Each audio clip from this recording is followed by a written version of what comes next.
Good morning and welcome. It's 9 o'clock. It is the 21st day of October 2021. I'm drinking an RC Cola because the 99-cent store at the corner of my block is closing, so I'm buying them all up while I can. I'll be very sad. And I am your tabletop role-playing guide to all the news, weather, sports, controversy, and speculation that is the OGGM. And today we're talking about house rules, or the lack thereof. So last night we were going to talk about house rules on the Gatekeeper Gamemasters roundtable hosted by DM Bloodworth, link down below.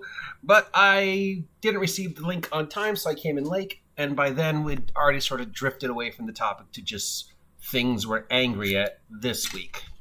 Which I think that sort of subject has run itself dry, and I really wanted to talk about house rules, game design, and the question I posed is, at what point do you house rule something so much, square peg round hole, that it becomes a completely different game? Now, this is sort of based upon my experience with 5th edition, in that I would say I don't think I've actually played in an actual by-the-book 5th edition game. I don't know if there is such a thing, because no two people play the same, and everybody takes something different away from the book. So I don't know if anybody actually plays 5th edition or any game as written. Whether we're consciously or unconsciously aware of it, we play it the way our brains think it should be played. And that's not necessarily the way it was written.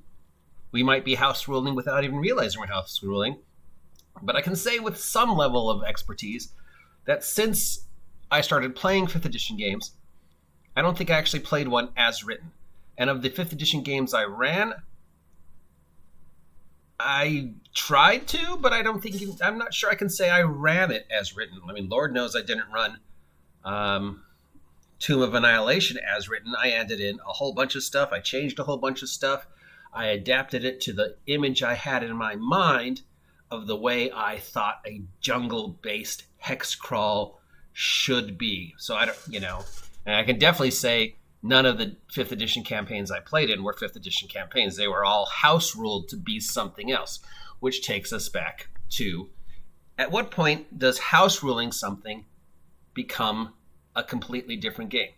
Because you can house tweak, you can misinterpret, you can come up with rules because there's something that isn't fully explained. You can come up with something that's sort of specific to your campaign that may not be covered in the actual rules. You can alter something because you and the player both agree that here's a really cool idea you'd like to see played out, but there's no real rules for it. I mean, like, take, for example, the craft skills in 5th edition, or really any of the books. There's these craft tool skills, profession skills in 5th edition. They're not really explained what you can and cannot do. The best example, of course, being alchemy. You can be a guild alchemist. You can have an alchemy kit. You can have the alchemy skill. But if you look, it doesn't really tell you what you can do with the alchemy kit, what's in the alchemy kit, what are the recipes you know. Could my character with an alchemy kit make a Tanglefoot bag? Could my character with an alchemy kit mass produce healing potions? Since there's no real rules in it, if somebody came up with those questions to you, you had to house rule it. In my personal experience, it was somebody who wanted to make a portable blacksmith forge that fit in a wagon. And what steps would he have to take to do that? And I was like, well, since it doesn't really explain blacksmithing, what you can and cannot make or how much time, I'm just going to wing it and see what happens if you actually can make this portable forge in a wagon that doesn't burst into fire the second you start it, because, wood burns. Yeah, so that would be a house rule. Another example of a house rule in 5th edition would be, for the first 2 years of playing and running 5th edition, everybody I was gaming with got the critical hit rules for 5th edition wrong. We were all just saying natural 20, double damage. Well, that's not the way it's written. It's actually written completely different. But since nobody ever actually bothered to look at it, we all just sort of made the assumption that it's always been double damage. So it's still going to be double damage, right? So for like 2 years, we played 5th edition with a house rule that was double damage without realizing we had house ruled it. And then somebody finally looked it up and was like, Oh, dude, we've been doing this wrong for like 2 years. And we were all like, well, you know what? We've already agreed that it's double damage, so why change it?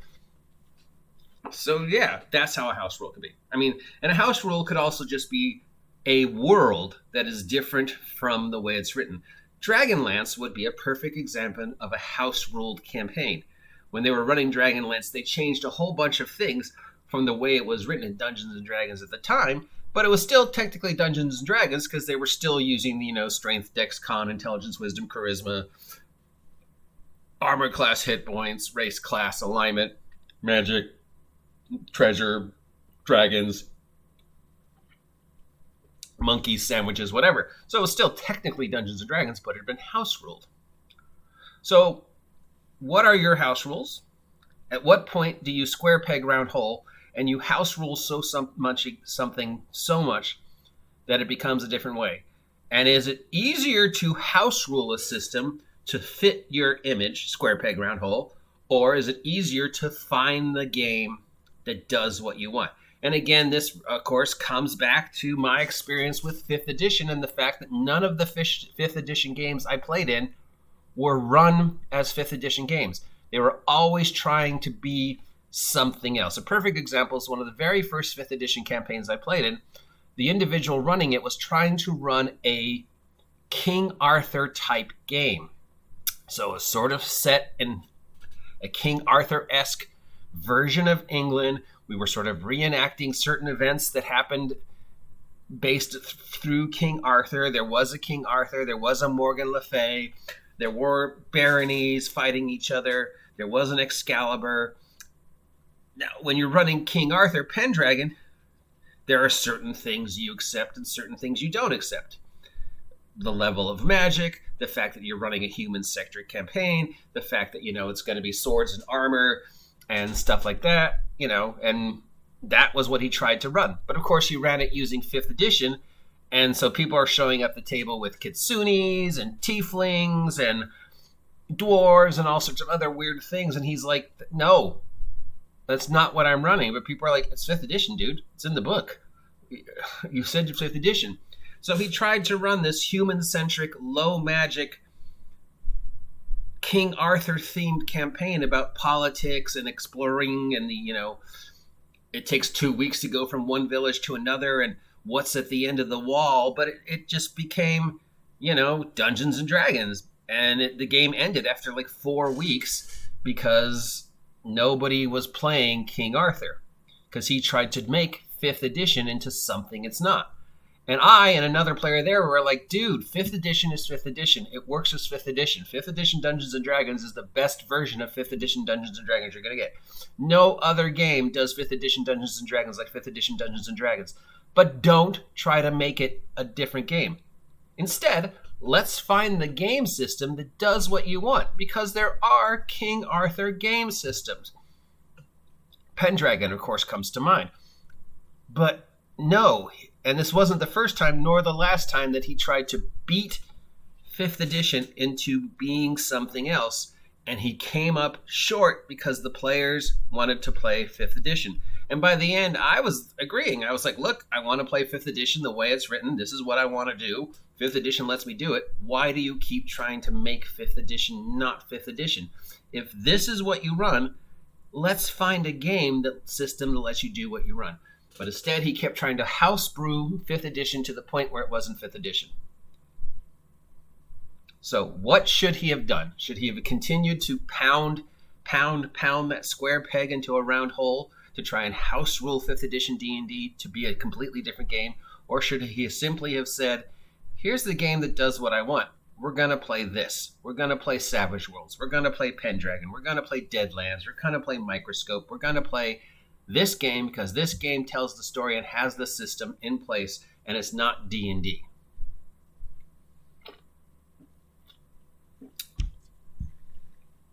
So house rules versus campaigns. I mean, every game is sort of just a house rule version of the game that came before it. Even if you go all the way back to day one D&D, Dungeons and Dragons was a set of house rules based upon Dave Arneson's Blackmoor.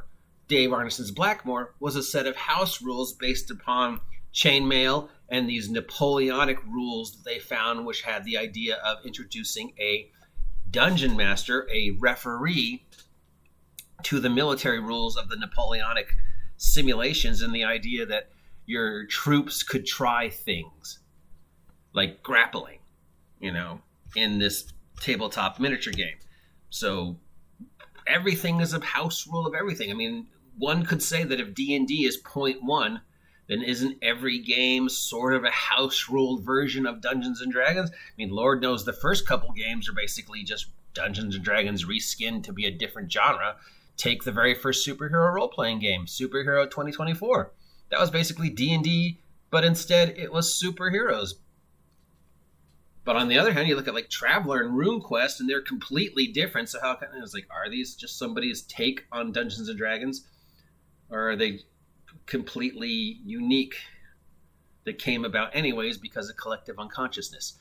So these are the topics I wanted to cover last night on the house rules section, because these are the things I like to talk about when we're not talking about angry people or being saved or whatever. Speculating and pondering how this rule, how this game, how this idea came about. Speculating and pondering on when does a house rule become a completely different game. Speculating, pondering, thinking about, well, should I try and make 5th edition into the game I want it to be, or should I find the game that does what I want it to do? In the end, I think the only house rules that matter are run fast, laugh hard, and above all, just be kind. And get off my land.